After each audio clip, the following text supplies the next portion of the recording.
নমস্কাৰ crack Assam exam YouTube চেনেলৰ অন্য এটা ভিডিঅলৈ আপোনাক পুনৰবাৰ স্বাগতম জনাইছো। আজিৰ ভিডিঅ'টোত আমি আগন্তুক এডিআৰই পৰীক্ষাৰ বাবে সহায়ক হোৱাকৈ জিকে মাৰাথন সিৰিজৰ এটা ভিডিঅ' লৈ আহিছো। গতিকে বেছি পলম নকৰি আজিৰ ভিডিঅ'টো আৰম্ভ কৰো হকচোন।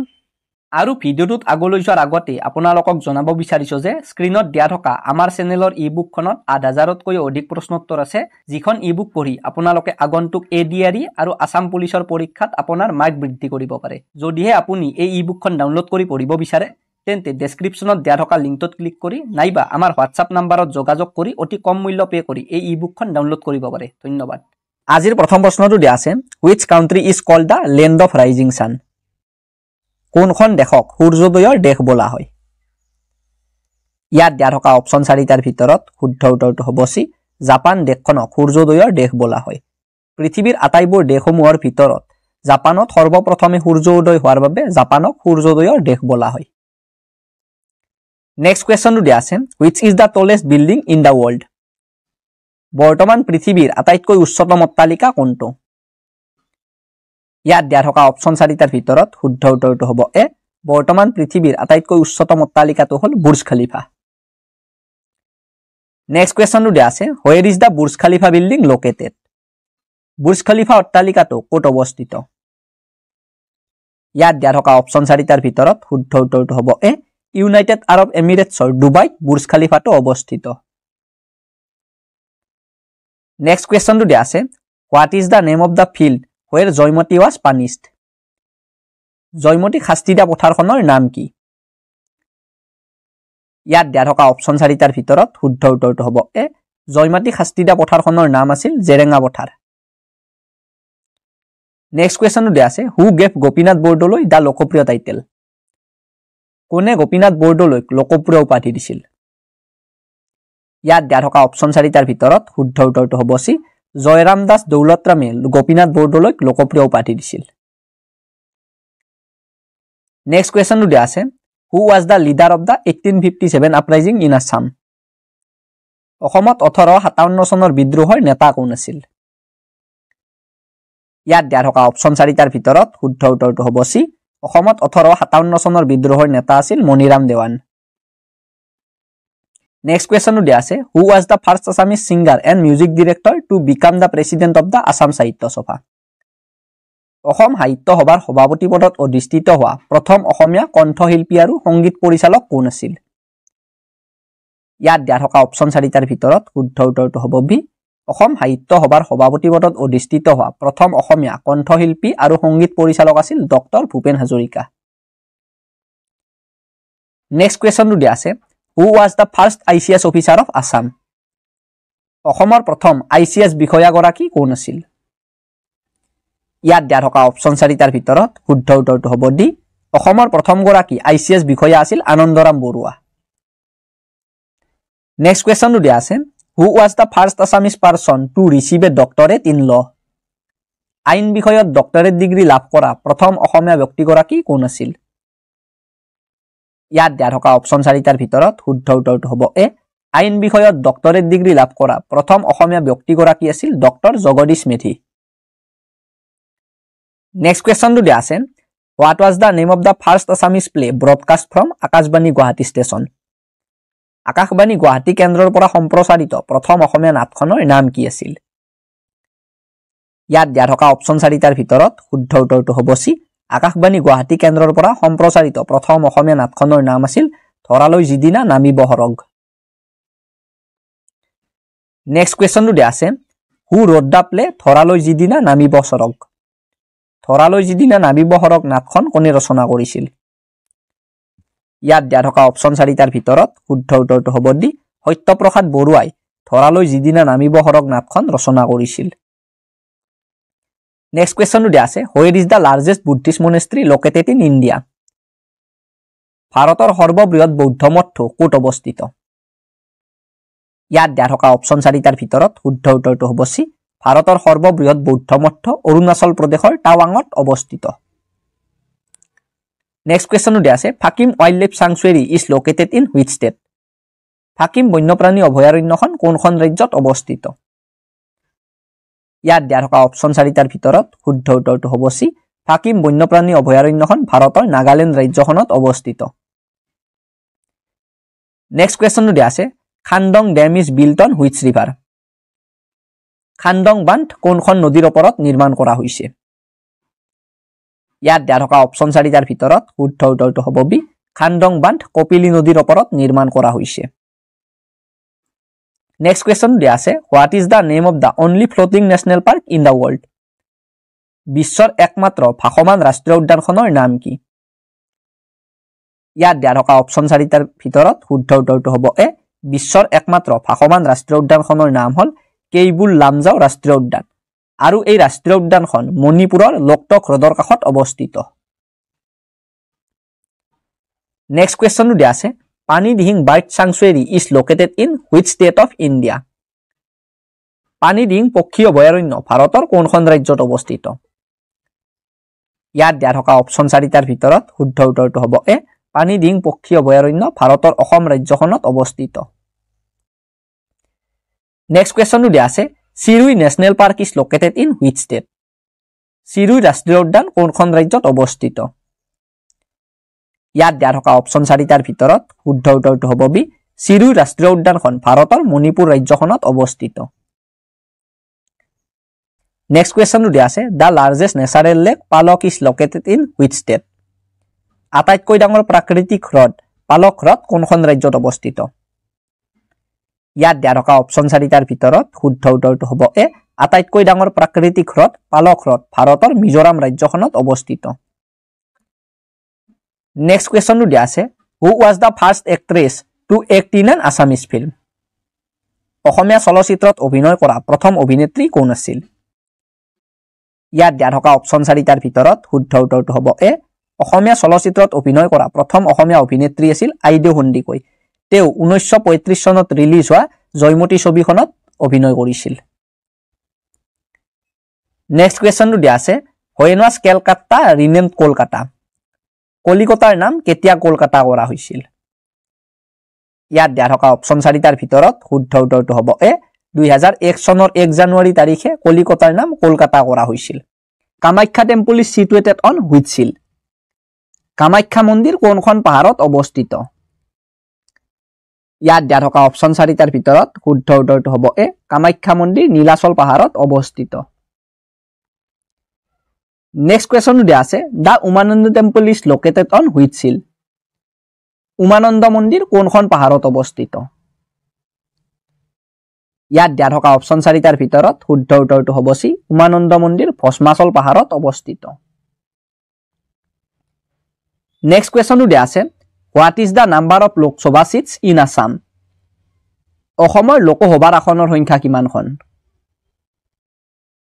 ইয়াত দিয়া থকা অপশ্যন 4টাৰ ভিতৰত শুদ্ধ উত্তৰটো হ'ব বি অসমৰ লোকসভাৰ আসনৰ সংখ্যা হ'ল 14খন নেক্সট কুৱেশ্যনটো দিয়া আছে হোৱেৰ is the headquarters of north east power generation council located NEEPCO অৰ্থাৎ উত্তৰ পূব বিদ্যুৎ উৎপাদন পৰিষদৰ মুখ্য কাৰ্যালয় ক'ত অৱস্থিত ইয়াত দিয়া থকা অপশ্যন 4টাৰ ভিতৰত শুদ্ধ উত্তৰটো হ'ব চি উমৰাংচত নিপকো অৰ্থাৎ উত্তৰ পূব বিদ্যুৎ উৎপাদন পৰিষদৰ মুখ্য কাৰ্যালয় অৱস্থিত নেক্সট কুৱেশ্যনটো দিয়া আছে what was the name of the first bank established in India ভাৰতত স্থাপন কৰা প্ৰথম বেংকটোৰ নাম কি আছিল ইয়াত দিয়া থকা অপশ্যন 4টাৰ ভিতৰত শুদ্ধ উত্তৰটো হ'ব বি ভাৰতত স্থাপন কৰা প্ৰথম বেংকটোৰ নাম আছিল বেংক অফ হিন্দুস্তান নেক্সট কুৱেশ্যনটো দিয়া আছে when was the Dada Saheb Phalke award awarded দাদা চাহেব ফাল্কে বঁটা কেতিয়াৰ পৰা প্ৰদান কৰা হৈছিল ইয়াত দিয়া থকা অপশ্যন 4টাৰ ভিতৰত শুদ্ধ উত্তৰটো হ'ব এ 1969 চনৰ পৰা দাদা চাহেব ফাল্কে বঁটা প্ৰদান কৰা হৈছিল নেক্সট কুৱেশ্যনটো দিয়া আছে who was the first Assamese to receive the Dada Saheb Phalke award দাদা চাহেব ফাল্কে বঁটা লাভ কৰা প্ৰথম গৰাকী অসমীয়া কোন আছিল ইয়াত দিয়া থকা অপশ্যন 4টাৰ ভিতৰত শুদ্ধ উত্তৰটো হ'ব এ দাদা চাহেব ফাল্কে বঁটা লাভ কৰা প্ৰথম গৰাকী অসমীয়া আছিল ডক্টৰ ভূপেন হাজৰিকা নেক্সট কুৱেশ্যনটো দিয়া আছে what is the name of the state with the largest Hindi speaking population in India ভাৰতৰ সৰ্বাধিক হিন্দী ভাষী জনসংখ্যা থকা ৰাজ্যখনৰ নাম কি ইয়াত দিয়া থকা অপশ্যন 4টাৰ ভিতৰত শুদ্ধ উত্তৰটো হ'ব বি ভাৰতৰ সৰ্বাধিক হিন্দী ভাষী জনসংখ্যা থকা ৰাজ্যখন হ'ল উত্তৰ প্ৰদেশ নেক্সট কোৱেশ্চনটো দিয়া আছে who is the first Indian cricketer to take 10 wickets in an innings of test cricket test ক্ৰিকেটৰ এটা ইনিংছত 10টা উইকেট দখল কৰা ভাৰতীয় ক্ৰিকেটাৰ গৰাকী কোন ইয়াত দিয়া থকা অপশ্যন 4টাৰ ভিতৰত শুদ্ধ উত্তৰটো হ'ব এ টেষ্ট ক্ৰিকেটৰ এটা ইনিংছত 10টা উইকেট দখল কৰা ভাৰতীয় ক্ৰিকেটাৰ গৰাকী হ'ল অনিল কুম্বলে নেক্সট কোৱেশ্চনটো দিয়া আছে গিধা and bhangra are the names of the folk dance of which state গিধা আৰু ভাংৰা কোনখন ৰাজ্যৰ লোকনৃত্যৰ নাম ইয়াত দিয়া থকা অপশ্যন 4টাৰ ভিতৰত শুদ্ধ উত্তৰটো হ'ব বি গিধা আৰু ভাংৰা ভাৰতৰ পঞ্জাৱ ৰাজ্যখনৰ এবিধ লোকনৃত্যৰ নাম নেক্সট কোৱেশ্চনটো দিয়া আছে who gave doctor Bhupen Hazarika the title Sudhakantha doctor Bhupen হাজৰিকাক সুধাকণ্ঠ বুলি কোনে বিভূষিত কৰিছিল ইয়াত দিয়া থকা অপশ্যন 4টাৰ ভিতৰত শুদ্ধ উত্তৰটো হ'ব বি আনন্দ চন্দ্ৰ বৰুৱাই ডক্টৰ ভূপেন হাজৰিকাক সুধাকণ্ঠ বুলি বিভূষিত কৰিছিল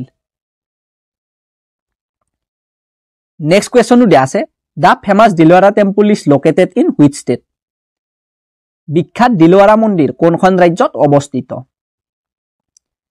ইয়াত দিয়া থকা অপশ্যন 4টাৰ ভিতৰত শুদ্ধ উত্তৰটো হ'ব বি বিখ্যাত দিলৱাৰা মন্দিৰ ভাৰতৰ ৰাজস্থান ৰাজ্যখনৰ মাউণ্ট আবুত অৱস্থিত নেক্সট কোৱেশ্চনটো দিয়া আছে who is the first women finance minister of Assam legislative assembly Assam বিধানসভাৰ প্ৰথমগৰাকী মহিলা বিত্তমন্ত্ৰী কোন ইয়াত দিয়া থকা অপশ্যন 4টাৰ ভিতৰত শুদ্ধ উত্তৰটো হ'ব এ অসম বিধানসভাৰ প্ৰথমগৰাকী মহিলা বিত্তমন্ত্ৰী হ'ল অজন্তা নেওগ নেক্সট কোৱেশ্চনটো দিয়া আছে the Hayagriva Madhava temple of Hajo is located on which hill হাজোৰ হয়গ্ৰীব মাধৱ মন্দিৰ কোনখন পাহাৰত অৱস্থিত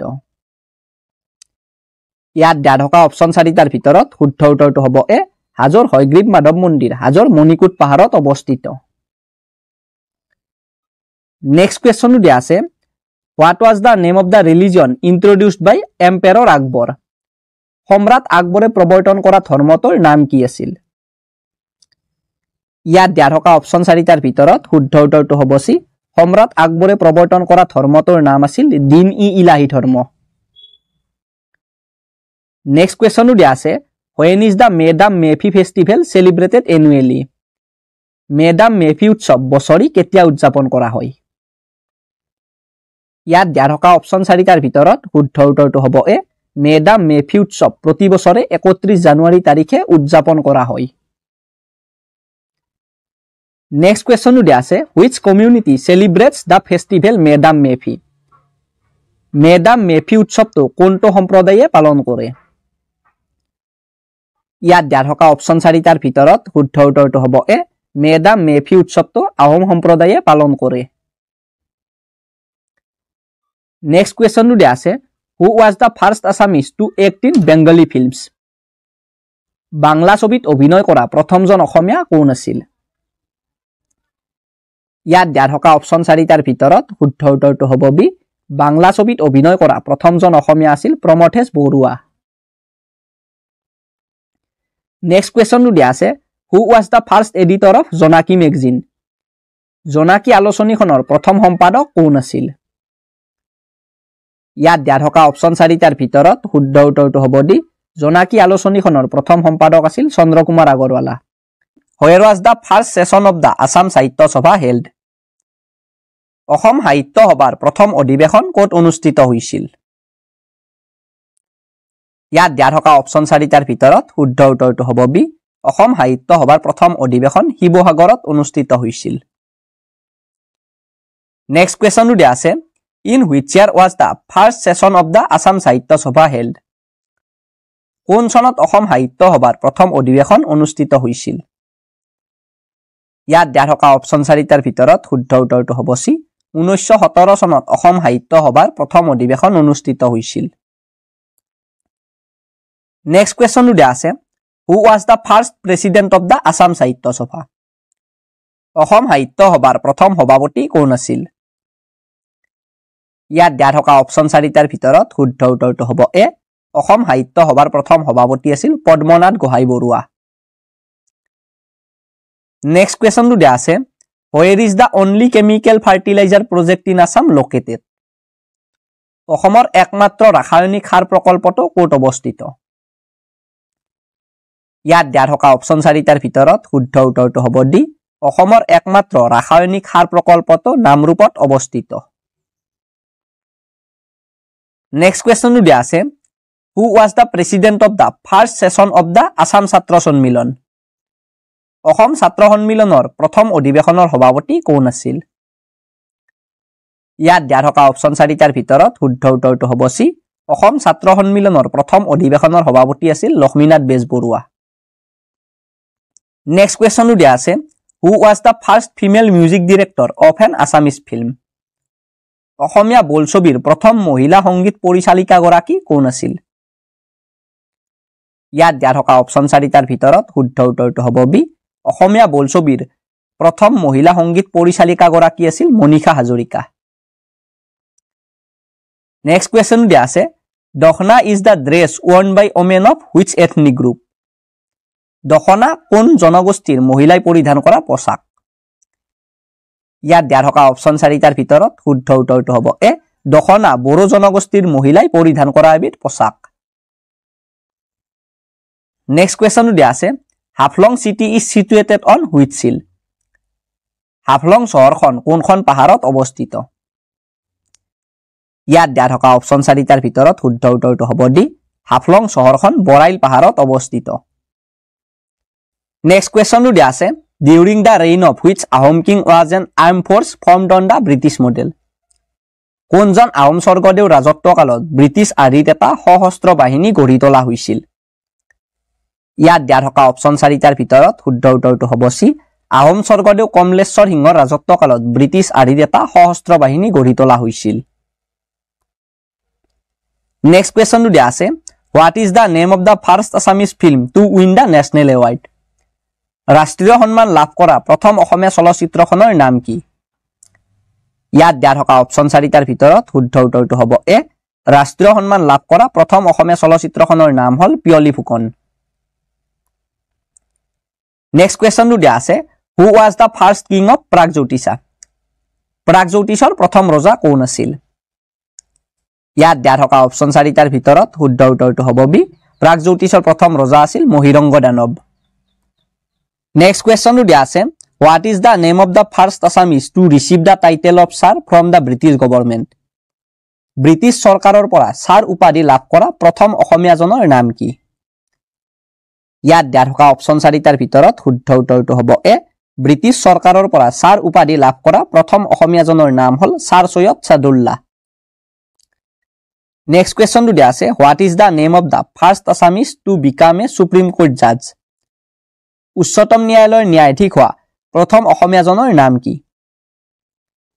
ইয়াত দিয়া থকা অপচন 4টাৰ ভিতৰত শুদ্ধ উত্তৰটো হ'ব ডি উচ্চতম ন্যায়ালয়ৰ ন্যায়াধীশ হোৱা প্ৰথম অসমীয়াজনৰ নাম হ'ল পাৰ্বতী কুমাৰ গোস্বামী।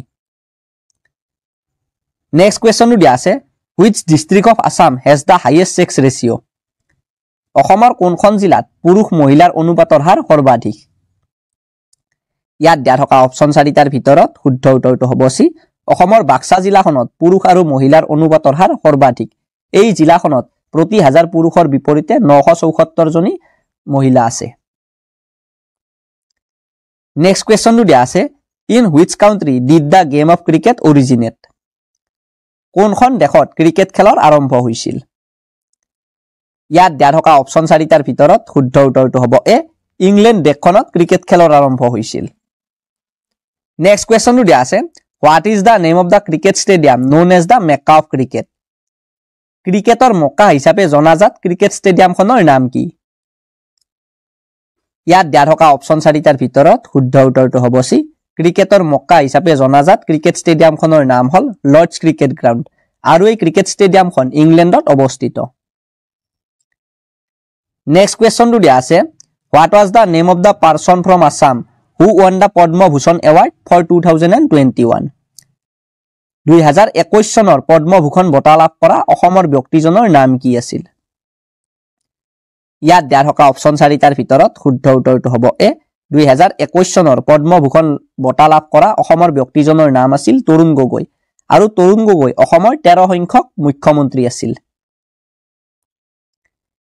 নেক্সট কুৱেশ্যনটো দিয়া আছে হু ৱন দ্য খেল ৰত্ন এৱাৰ্ড ফৰ ক্ৰিকেট ইন 2020 2020 চনত ক্ৰিকেটৰ বাবে খেল ৰত্ন বঁটা কোনে লাভ কৰিছিল? ইয়াত দিয়া থকা অপচন 4টাৰ ভিতৰত শুদ্ধ উত্তৰটো হ'ব চি 2020 চনত ৰোহিত শৰ্মাই ক্ৰিকেটৰ বাবে খেল ৰত্ন বঁটা লাভ কৰিছিল। নেক্সট কুৱেশ্যনটো দিয়া আছে হোৱেৰ ইজ দ্য বিলবেশ্বৰ দেৱালয় লোকেটেড ইন আছাম বিলবেশ্বৰ দেৱালয় অসমৰ কোনখন ঠাইত অৱস্থিত? ইয়াত দিয়া থকা অপচন 4টাৰ ভিতৰত শুদ্ধ উত্তৰটো হ'ব এ বিলবেশ্বৰ দেৱালয় অসমৰ নলবাৰী জিলাৰ বেলচৰ নামৰ ঠাইখনত অৱস্থিত। নেক্সট কুৱেশ্যনটো দিয়া আছে what are the songs composed by Srimanta Sankardeva called Srimanta শংকৰদেৱে ৰচনা কৰা গীতসমূহক কি বুলি কোৱা হয়? ইয়াক দিয়া থকা অপচন 4টাৰ ভিতৰত শুদ্ধ উত্তৰটো হ'ব বি শ্ৰীমন্ত শংকৰদেৱে ৰচনা কৰা গীতসমূহক বৰগীত বুলি কোৱা হয়।